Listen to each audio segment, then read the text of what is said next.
Hey everyone, today was a little bit exhausting. And so if I'm going to stress eat, let it at least be with the food that I made. So what I have here is a persimmon cake, but I also added my own black walnuts harvested from my own trees. Yes, I did. And here's the recipe minus the black walnuts that I found online. Shout out to this person that made the recipe. And I'm just gonna throw some extra things on here. Stress is real, y'all. Stress is real. We gotta really take care of it ourselves. And I'll be honest, sometimes I'll eat chocolate chip cookies. I love chocolate. Love it, love it, love it.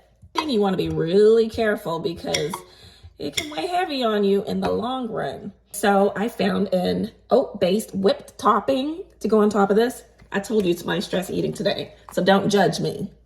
I got this from Whole Foods, actually. Oh, come on. There we go. Here we go.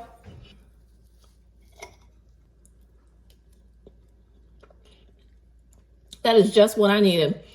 It almost reminds me of a bread pudding. It's that same kind of consistency. This is the result of the harvesting. This may not be perfect, but it's better than what I could have done.